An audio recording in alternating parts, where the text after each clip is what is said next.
In this video, we're gonna go over the best jobs for aspiring entrepreneurs or entrepreneurs that are in industry right now. And we're gonna go through the two lines of thoughts with these jobs: one, income earning potential, and two, benefits. And we're gonna go over a few very specific jobs that you might wanna consider if you are an aspiring entrepreneur, you're going out there and chasing your dreams and pursuing your own business, or you're looking to get into that space. We're gonna go over the best options for you. If you're not already subscribed to the channel, please consider subscribing. There's lots of great content on here for entrepreneurs, but let's get into it. Okay, so there's two schoolyard trains of thoughts around working jobs while doing entrepreneurial things and becoming an entrepreneur. Most of you understand, and if you don't, I'm gonna tell you that entrepreneurs don't just quit their jobs, start a business, and make a living. They have to support themselves while they do it or raise capital. But even if they're raising capital, there's likely an extended period of time where you're not making money when you're starting your business.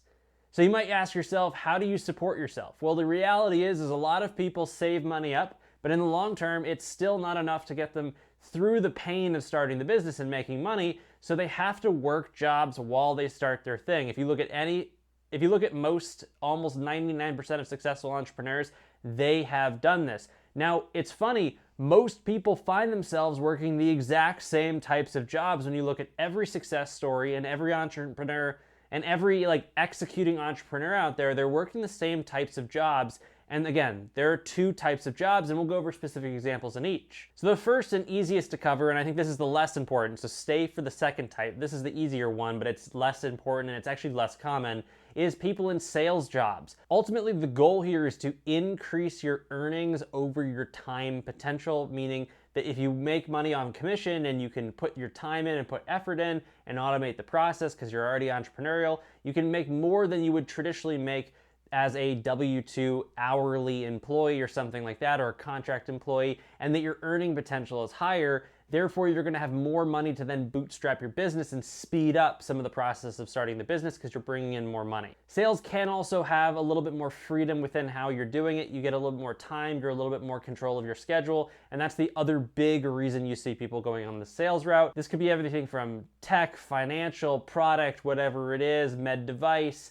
The world is the spectrum on the sales. This is actually the less common, but it's still if you were looking at the other one that we're about to talk about, and this represents about 99% of what people are doing. So number two, the most important one, is actually jobs that have good paying wages that you can live off, but more importantly, have very, very structured and very, very strong benefit packages. Now, this is very critical, even more critical if you live in certain states that have requirements for insurance and other things like that. But having a life event can derail everything that you're doing, especially if you don't have money for it. It can also plummet your successfully growing business if you need to spend all your money for something with your health or your teeth or your vision or anything along those lines. So what people do is they go and they work jobs that make okay money, where they have part-time structures or odd hours, and they have really, really strong benefit packages. They have insurance either for them or their family. It has paid time off. More importantly, it has the insurance and some of the long-term,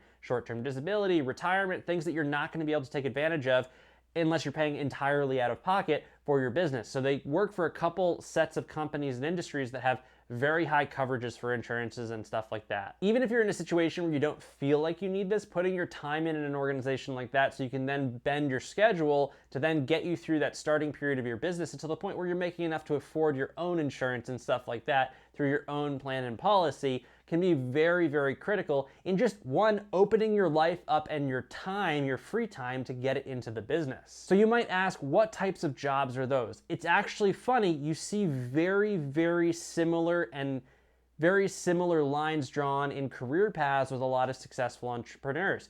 We see maybe 4 or 5 businesses that stand out in general. UPS, USPS, Trader Joe's, Whole Foods, and Starbucks are big outliers in the volume of entrepreneurs that are trying to get benefits. I think the highest level of that is UPS, USPS, and Trader Joe's. You see the other two kind of flex in between that, but those three specifically, because they have low hourly thresholds for really high benefits, and the hours can be worked. Trader Joe's is a little bit more structured because it's during the day, but USPS and UPS has positions that work very odd hours, and often you're off doing your own thing. You can take calls, With Trader Joe's, you get really good pay, similar, very high upfront benefits. All those three positions, very, very common jobs if you're an aspiring entrepreneur. And it's a great way to make sure that you're protected in your entire life and you have those benefits while you're starting your business. So that in a life event where it might not even be that critical, like let's say you fall and twist your ankle and you need to go to urgent care, you don't want that to ruin your business. And you might say, how can that ruin your business? Well, if you don't have insurance and you go to like urgent care or the ER, it might cost that much in the United States that it does derail, a week's worth of wages, and it could make a significant impact on the, runway and your time ability to be on the runway of your business until you're profitable. So let's say you're an aspiring entrepreneur. Those are all companies I'd look into. If you need money to then bootstrap your business, look into sales roles, because that's ultimately what's going to get you the most money in your pocket. If you really apply yourself, you can out earn what a normal salary job could bring.